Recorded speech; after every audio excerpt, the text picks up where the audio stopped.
Okay, so we're at chapter 7 now, Perek Zion. Klal Gadol. So the Tiferes Yisrael points out that there's some Mishnayos earlier in Zeraim that don't say Klal Gadol, just as there's a general rule. Here it says there's a great general rule. And in Shabbos, there's also Klal Gadol. So he mentions that these things, halachas that are d'oraisa, it calls it a Klal Gadol, a great rule. Whereas certain things, I think it was in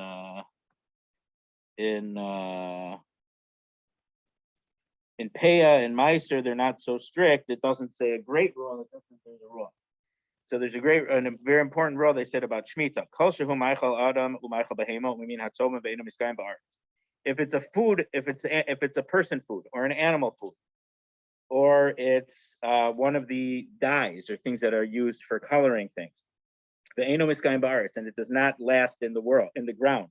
Shmita applies to it and to its money. So if I would buy, we'll talk about a little bit of the laws of selling in a few more Mishnayos. If Jeff had some food and he just had a little bit and I just bought it off him. Now we're not allowed to do that on a regular basis, but he had a little extra food, so I bought a little extra food off of him. The money that I give him has sanctity now. It has sanctity of Shmita, even though it's money. The money has the sanctity. So if you would buy something else with it, that would have Shmita sanctity. So you could probably only buy other foods with it. And then those foods have to be eaten with according to the laws of Shmita. Now, I mean, that halacha applies to other things, usually Meiser Sheni. The second Meiser, which you go up and eat in Yerushalayim, you can, if it's too hard to move it to Yerushalayim, so you transfer the sanctity to the coin, and then when you get to Yerushalayim, you buy food with the coin, and then the sanctity goes off of the coin onto the food.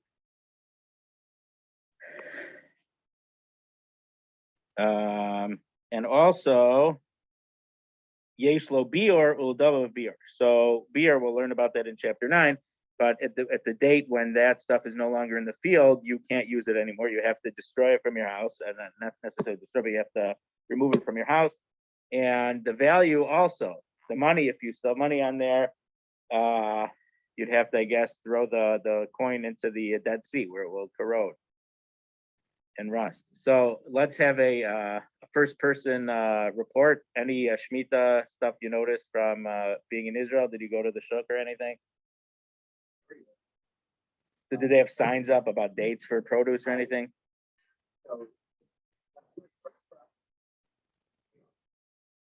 Okay. And most of it.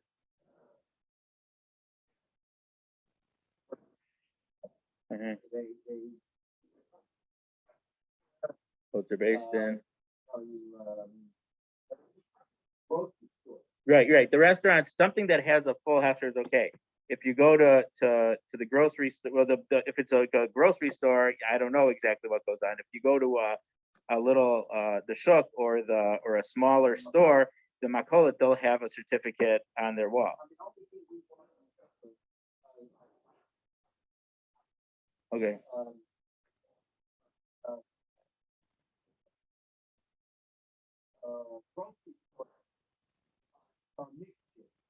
Right. Right. So the thing is, the grocery stores there aren't like Hungarian here, that there's a CRC gives a hefsher on the whole store. No. It's not really like that in Israel. No. And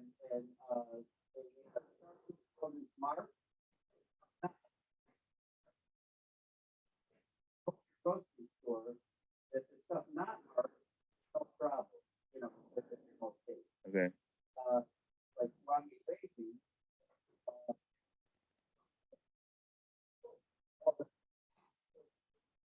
Okay.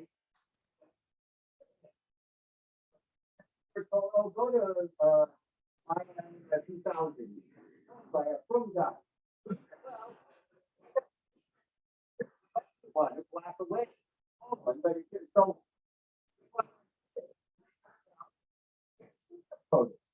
It says on there. Right. But I can't read the. Right. So Right. that's the hybrid. You know, what's that?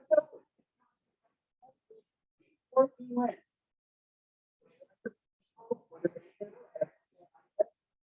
a bunch of people there who we know. I have Yoni, and I have other people. Yeah. Everybody. So we see it's a Jewish thing. To keep Shmitta is a Jewish. 4 Jews, 5 opinions. Right. Right. So it's really when you're going to, if you're in the Shuk, in Machne Yehuda or whatever, it literally, depending on who you go, you'll get different hashir, different dates, they're different stuff from different stories. So you just, and it changes, it could change from week to week sometimes.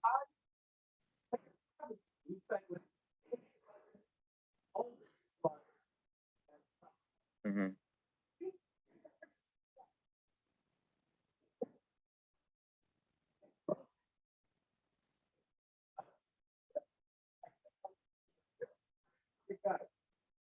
And there you choose almond bread Mm-hmm. on Shabbos.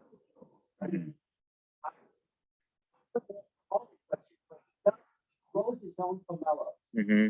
In on his Pomelos are similar to grapefruits.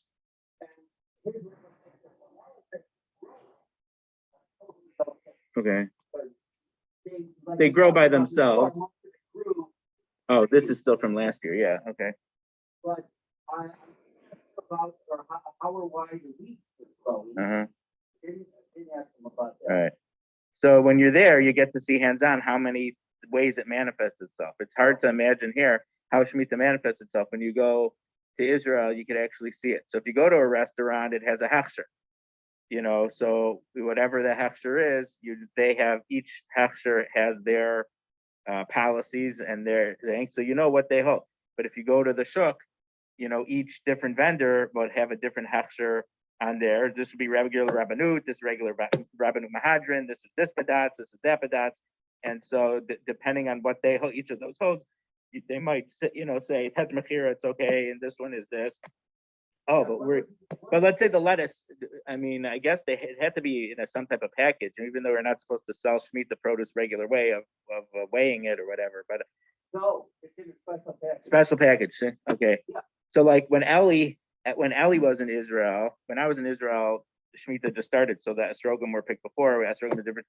So when Ellie went, he went with a whole bunch of people. They went right an hour before thing. So they had like 6 people there. So they had a big buying block. So they went to the shuk and they got a really good deal.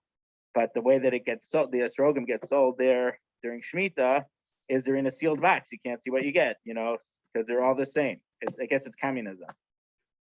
So that you can't say I'm buying this one or that one. So it's Otter Basin, whatever. And they got 6 boxes, and each one took one, and you don't know what it looks like until you get it.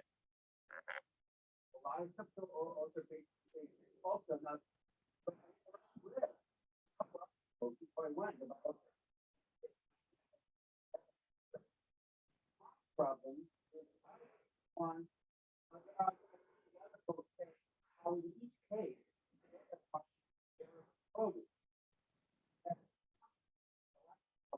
but I Right. care. Yeah.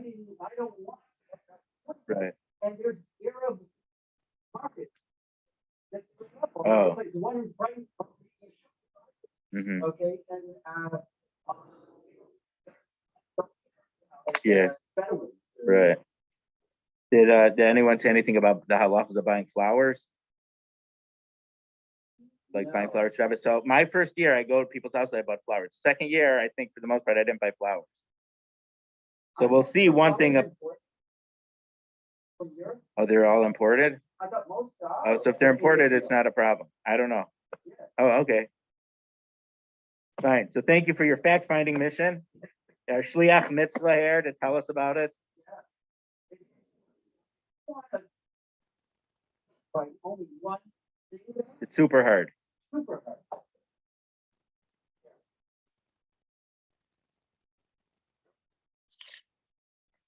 Or unless you're in a big city where they have enough vendors where you could find the one that you're trying to find by the shuk or whatever. If you're in a yishuv or not as big place, there's no guarantee that the people that yeah. Oh.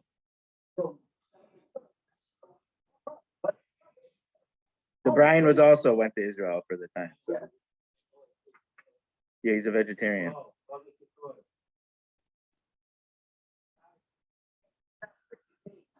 What can I say? I mean, But also, I mean, at this time of year, for the most part, most of the stuff is available.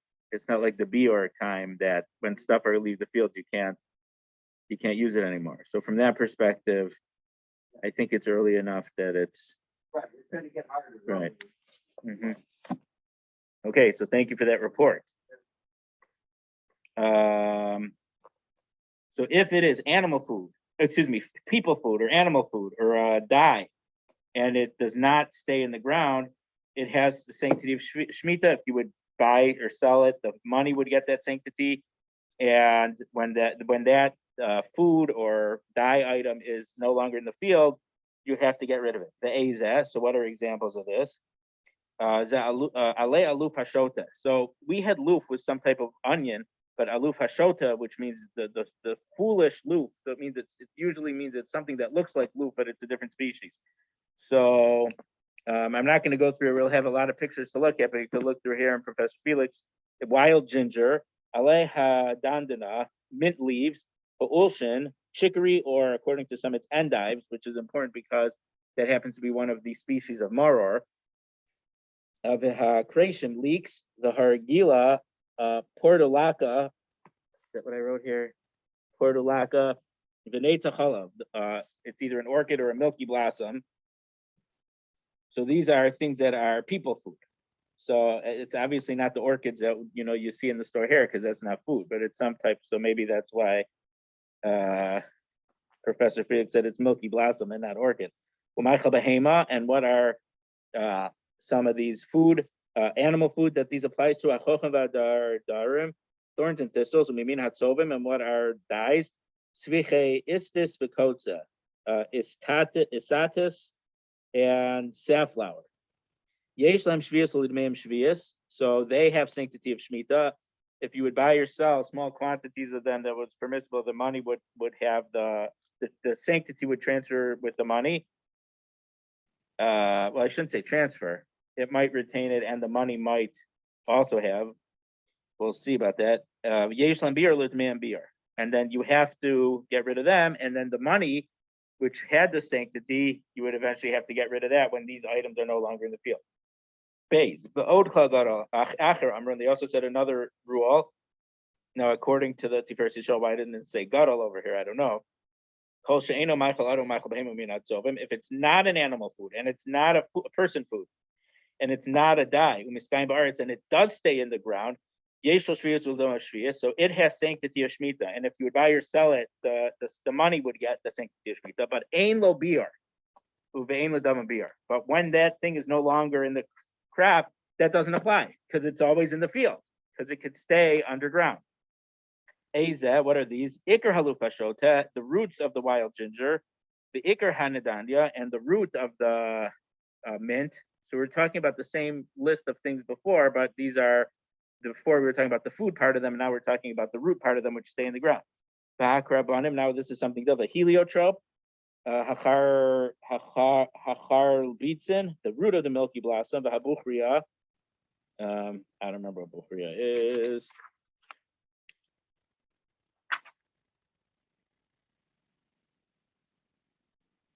Wild Kerbis. I don't think it's. Umimin hatzovim, and what are dyes that fall into this category? Hapua matter v'harachba. I don't know what this is. Reseda lutiala. Okay, so these are things that can last in the ground, so therefore beer doesn't apply to them. Yeshlam shvius udmeim shvius. They have sanctity of Shmitta.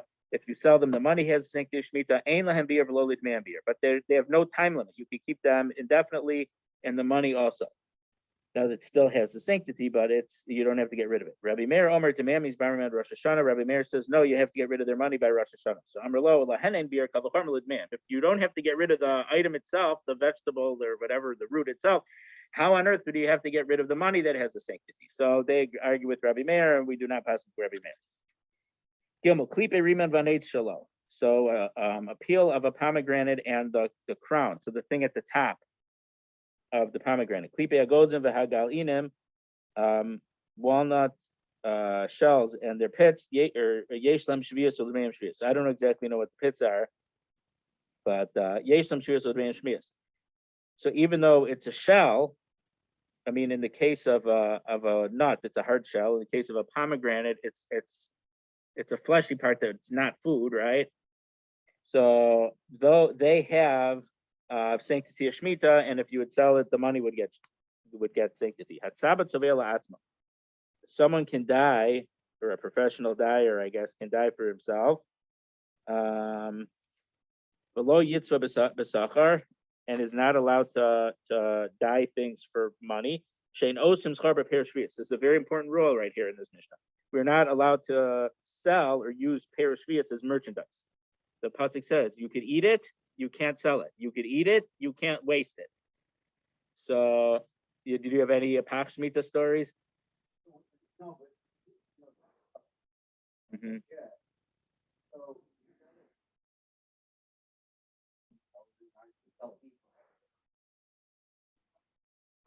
Mm. you can't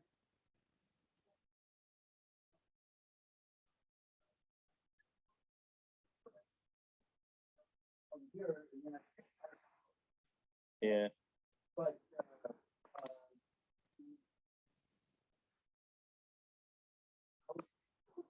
Well, because you leave it on your balcony. So you're not literally composting. You're leaving a container with it, and then after a while, there's probably a communal spot to bring it or something. oh, okay. All right, I wasn't aware of that. But because Right. uh, Yeah. No, but they could leave it. They could put it out on the thing, and if they don't have squirrel problems like we have. no, But it's the cat's not going to climb on your balcony if you're 3, 4, 5, 6 stories up. Right. So you're also not allowed to sell firstborn animals, truma, nivelos. So those are animals that died of natural causes. Trefos, so animals that you either shafted improperly in a way that it became a trefa, or it had a certain injury, which gives it a status of a trefa. And not with the creepy crawling stuff, and the related to creepy crawlers.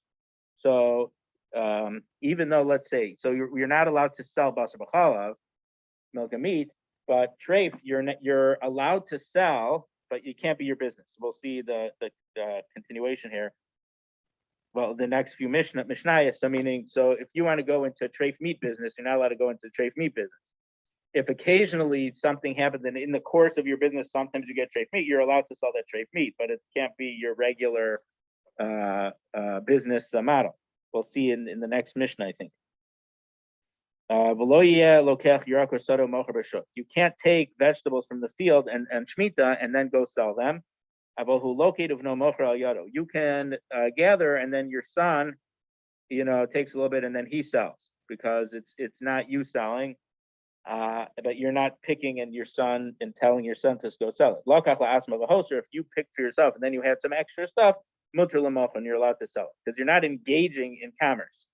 You, in good faith, picked for yourself, and you ended up, you changed your menu, so you had leftover cucumbers, you could sell the cucumbers. If you bought a firstborn animal for a wedding of your kid or for Yantif, so let's say you had Meiser Sheni money. I mean, it's not limited to Meiser Sheni money, but in the time of Meiser Sheni money, so the sanctity of your produce that you had to eat in Yerushalayim was transferred to the money. You could buy food in Yerushalayim. So you were going to buy a bechor because you needed meat for Yantif, so you bought a bechor. And then in the end, you didn't need these things, because you bought it in good faith to use it for a purpose that you're allowed to use it for, then you're allowed to sell it.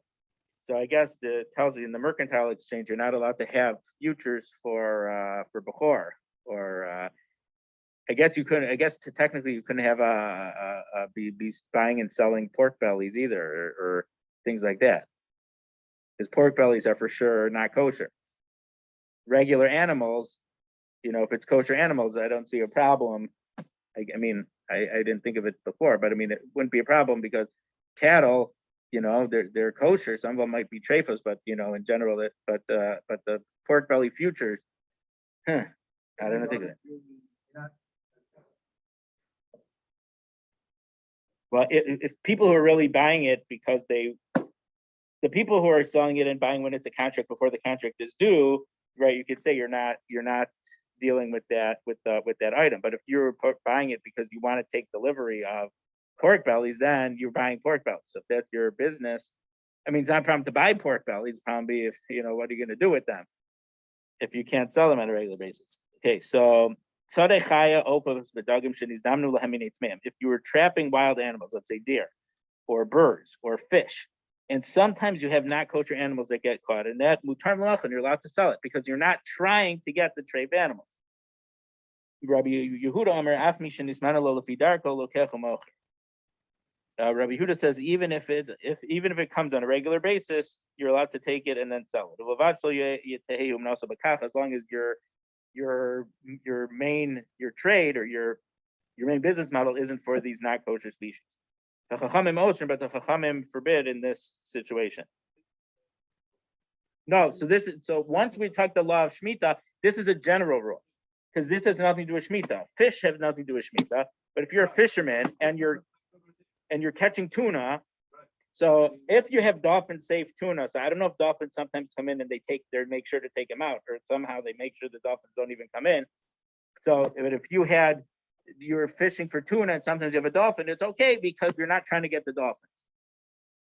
So it has nothing to do with Shmitta, but once we're saying you're not allowed to pick the Shmitta food to sell it. But if you pick for yourself and you ended up having extra, you could sell that little bit. So it's also talking about these halachas that aren't related to Shmitta.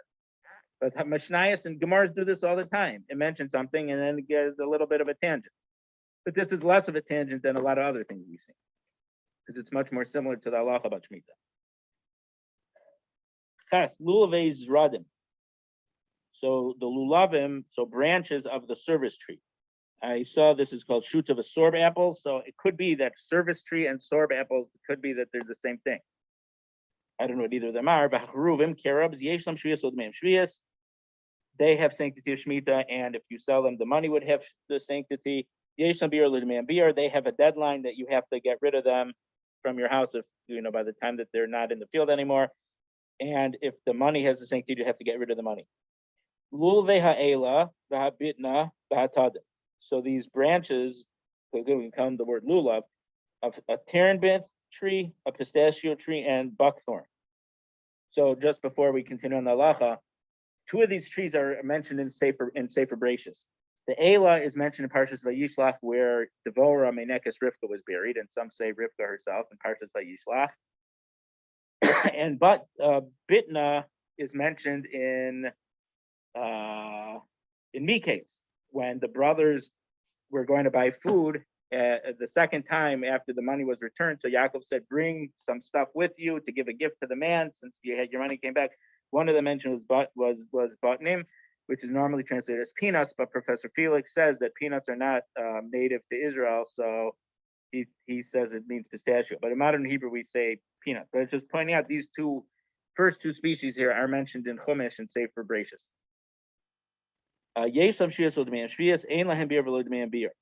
So they have sanctity of Shmitta, but they're lulavim, they're not fruit. So there's no deadline of how long you could keep these lulavim. But to their leaves, because they will eventually wither off. So the branch itself, you could keep a branch, but leaves from the branch, because leaves eventually fall off or wither away, however you want to define it, you can't keep the leaves indefinitely. Vav, an interesting halacha here. Havered v'akover v'atlaf. No, that's the next Mishnah. The Mishnah above. Havered v'akover v'aktafa halotem. A rose. Now, in modern Hebrew, they call, or they're changing the word, but vered always meant rose. Nowadays, even if you look in Moseder of Cook's translation of Shirat Shirim, they say a vered is a lily. I mean, they say a vered is a lily. Oh, no, they say Shoshana is a lily. But Shoshana used to be rose also. But vered is also rose. The Shoshana, they've changed the meaning to. Shoshana always used to mean a rose, and now they're claiming that it means lily. So a rose and hemp and balsam, which is one of the ingredients in the Torah. So we read that in the in Kisisa a few weeks ago. So that's something that smells nice. It's fragrant. It's not exactly food. And a lotem is either the stone pine tree or a rock rose. Yesam shvius udmeim shvius. They have sanctity of Shmitta, because I guess you would perfume things with them or use them in other things. Rabbi Shimon Omer ein laktaf shvius mipnei she'eino peri. But the ketaf, the balsam, doesn't have the laws of Shmitta because it is not a fruit. Zayin vered chadash shekvasha b'shemen yasha. So if you have, let's say, a Shmitta rose that you put into old oil, you had oil from last year, olive oil, and you wanted scented oil because they rub the oil on their skin, so to perfume it. So the roses aren't going to stay in the field eventually. I mean, indefinitely. So when the roses are out of the field, you have to be mavarif, you have to get rid of it from your house. So you could take the rose out of the oil and keep the oil. But if you put a rose into new oil, so they're saying that this is like a Shmitta rose into 8th year oil, but I don't know exactly how you have it. Then when the rose has to be disposed of, you have to get rid of the oil also. So let me finish the Mishnah and then I'll explain it. New carobs in old wine, or yeshana b'chadash, or so meaning the carobs had kedusha shvius and the wine didn't, or the carobs don't have kedusha shvius. They're from the 6th year, but the wine is freshly vinted wine that is from Shmitta chayavim b'bir. In that case, they each give taste into each other. So when either the grapes are out of the field or the carobs out of the field, you have to get rid of the whole thing. The whole thing. This is the rule.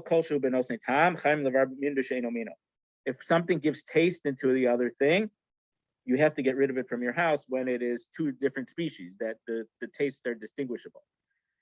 But if it's the same species and you can't tell the taste apart, so no seitam, we pass, and that means 1/60th. If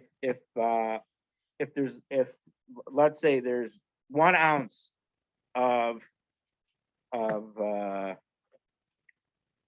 about Shmitta, so 1 ounce of rose and 59 ounces of oil. It's not written not the regular way to, but a displacement of 1 ounce of oil of a rose.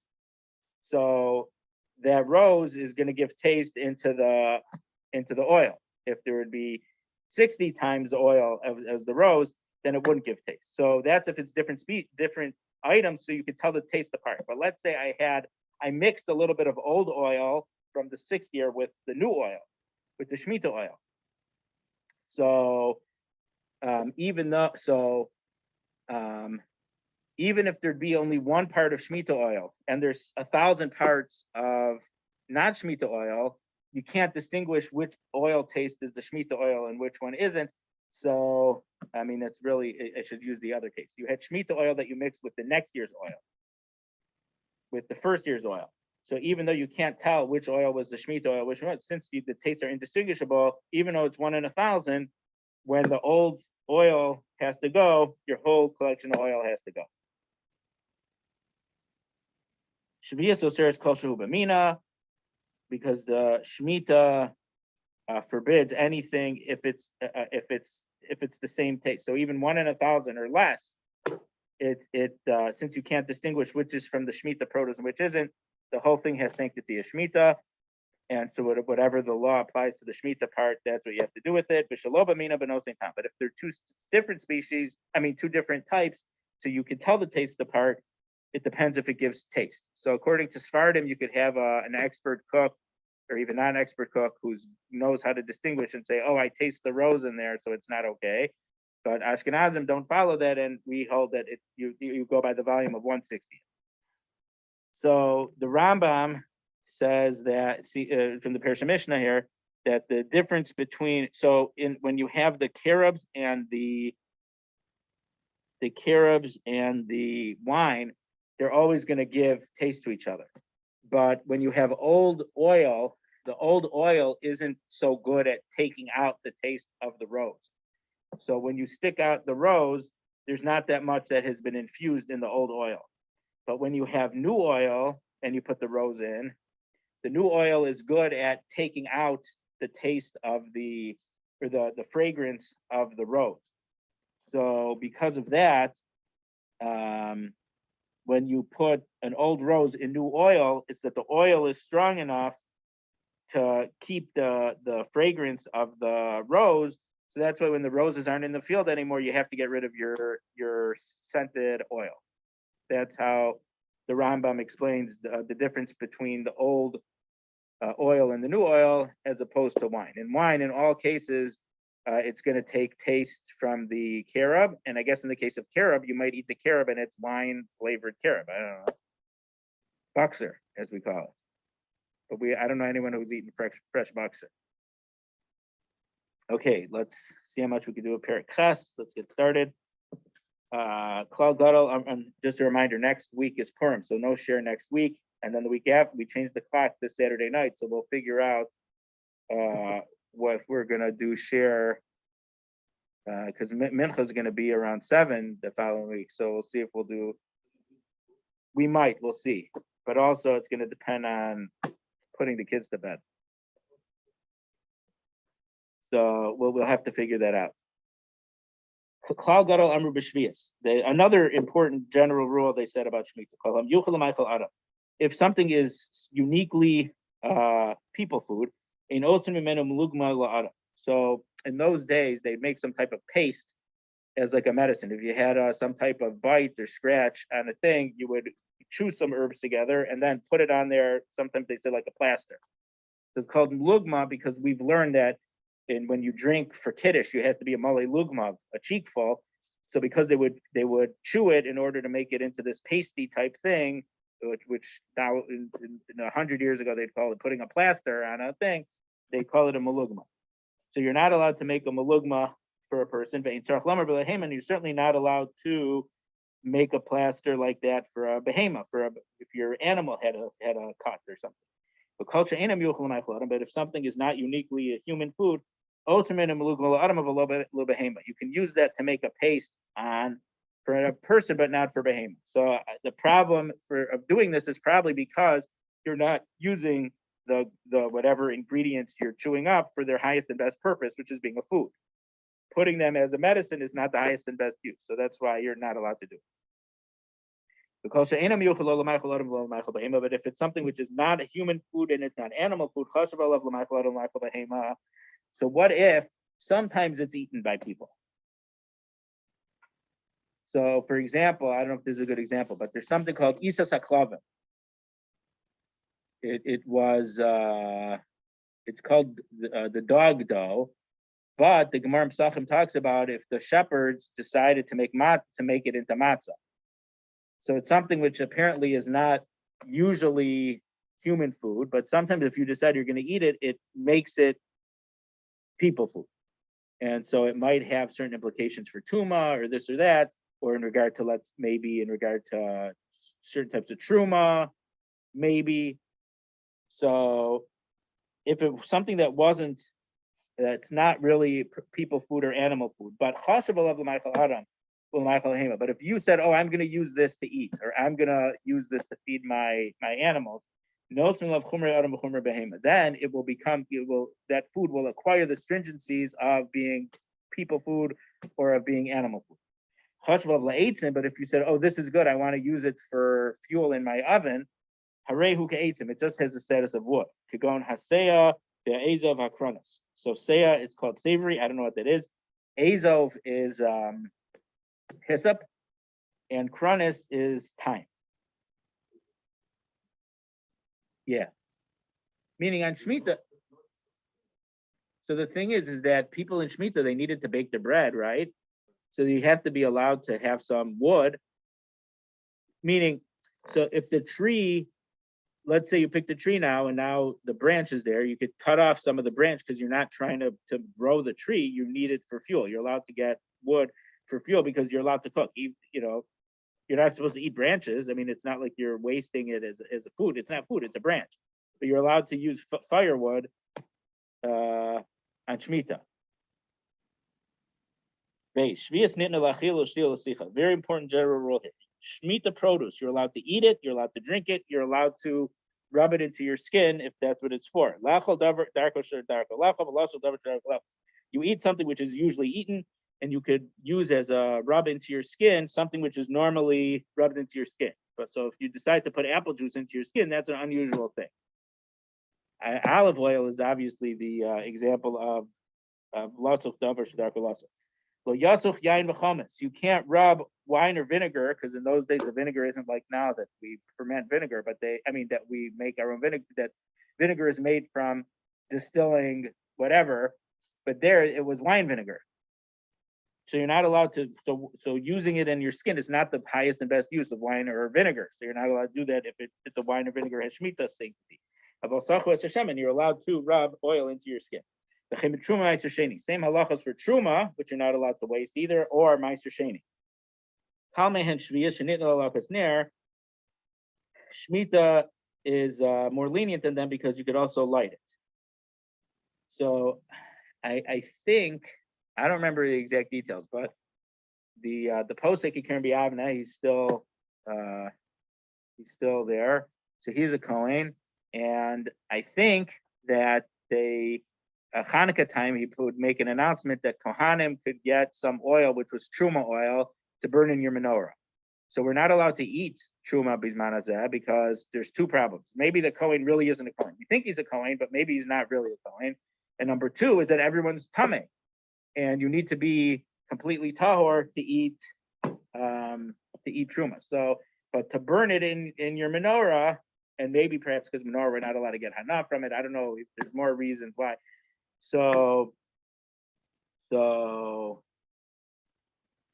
I guess in general they would use if Kohanim would need oil. I think they would, if it became tameh, then they would put it in their lamp.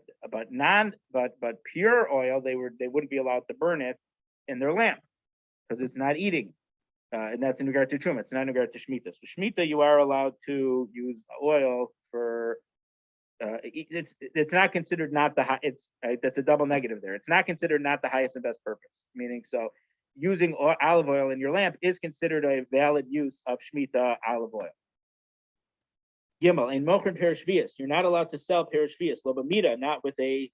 Okay, so lobamida, lobamishkov, lobaminyan. So mida means measurement, mishkal means weight, and minyan means counting. So I think mida might be. If you have, let's say, eggplants, I have the 3-inch eggplants, the 4-inch eggplants, the 6-inch eggplants. I think it means, classifying them, selling them by price by their size, by lengthwise, because mishkal is weight and minyan is counting. Usually sell a dozen or a half a dozen. You can't sell it the regular way. Lo ta'ena b'minyan, you're not allowed to sell figs as a number because that's the way they were normally sold by a number, below yark b'mishkal, and not vegetables with a weight, which is the way they were used to be sold. Now, so through 21 years ago, someone was telling me about 21 years ago before, or their earlier times in Shmita, and whatever they got, a stash of things, and the different wives were trying to split it up among each other. Of how much each one gets, and then how much they would pay. I don't know. It sounded a little bit. I don't know. Well, yeah, fishy. The vegetables were fishy. Beishamay omrim aplo agudos. You can't even sell them in bundles. If normally you would bundle them in your house, you could sell them bundled in the market because that's not the normal way of selling it. Keep going. How craving the creation like leeks and the milky orchid, or either the orchid or the milky blossom, depending on the translation we have. Dalit. Here is money and pick vegetables for me today. Scharo mutter. He's allowed to keep his money. He's not considered that he was hired to do illegal labor of picking Shmita produce. But lakit li bo yerakayom. So in the first case says, here's money. Oh, and also pick vegetables for me. But in the second case, lakit li bo yerakayom. Here's money, and for this money you are gonna you could pick. So then you're saying this is wages. So that's wages of sin. So then schara aser, he's not allowed to have that money. Lakach min anachtam kikar bepundion. So if you bought from a baker a kikar, a certain amount of bread for a certain amount of money, and he says, when I get some vegetables, I'm going to bring some to you, then you're allowed to do it. It's not considered that you're bartering the vegetables. But lakach mimenu stam, if you bought from the baker regularly, lo yishaim lo midmei shvius, you're not allowed to pay him from Shmitta money. She'ein por in cho midmei shvius, you're not allowed to pay a debt with Shmitta money. So if you bought it on credit, then you have to pay a debt. But if when you buy, you say, when I buy the vegetables, I'm going to bring it to you. So I guess it's considered barter and not credit. So you're allowed to do that. So I would think that there's some restrictions on barter because it is still has kedusha. It's not unrestricted barter permitted. But it's probably just I have a little bit extra, so it's probably along those lines. Hey, ain't nosin lo labayer v'lo labalan v'lo lasapar v'lo lasapan. You can't give Shmitta produce to a ditch digger, the guy who heats up the bathhouse, a barber, or a sailor, a shipmate, someone who works in a ship. Aval nosin hu labayer lishtos, but you can give the ditch digger from Shmitta stuff to drink. But you are allowed to give them a gift without any exchange. Like they're not doing the work for you. Vav, the einim shel shvius, dates of Shmitta. Ein kotzenos of a muktzah, about kotzehu b'chorba. So you're not allowed to cut them with the regular tool that you use to cut them. You have to use a slightly different tool. Ein dorchen anavim begas, aval dorchu ba'areva. You can't. So I don't know if Yoni is still doing this. You can't press your grapes in the regular wine press, but you could do it in a smaller basin. And you're not allowed to uvaketev, and you can't crush the olives for oil in the regular olive press or using a heavy beam. You can crush them in the smaller quantities with some different tools, and then put it into a mini wine press. I don't know if it's because it's crushed, started in a different way, or it's because it's partially crushed, and then you could put it to a press because it's partial. I don't know if what the reason is there. Rabbi Shimon Omer, I'm talking about base about but you're allowed. Rabbi Shimon, you're even allowed to crush it in the regular press, as long as you don't put it into the regular receptacle for the olive oil. You have to put it into the smaller collection bowl or basin, whatever. Zion. Oh, we'll leave it here. I have to go. So let's do one, so we'll know we're at Perek Ches Mishna Ch. Ein mavashing yerek shel shvius b'shemen shel truma. You're not allowed to cook Shmitta vegetables in truma oil. Shelo yavienu lidei psul. Because you're not allowed to do truma, waste truma. So if you cook Shmitta vegetables in the truma, there's going to be a deadline where these vegetables aren't in the field anymore, and you'd have to get rid of these leftovers. So because of that, you're going to cause truma to be lost. So that's the way I think the Rambam explains it. There's an explanation of Tosfos that I don't understand how it fits in here, so I won't mention it. Rabbi Shimon Matir, Rabbi Shimon allows the achron nitpas b'shvius v'apri atma asur. So let's say you keep you sold Shmitta produce, and then with that money, that coin keeps going somewhere else. So wherever that coin goes, the most recent thing takes the sanctity, and the original fruit remains usher because of the sanctity of Shmitta. So it seems that the reason that the money gets sanctity is as a fine, penalize you for engaging in trying to sell Shmitta produce. Any questions? It's not crazy, but it's a different way, and we can't. Right. So thanks to Marty, we have hearing something what really goes on. From being here, it's really hard to understand what it involves. It really involves a lot.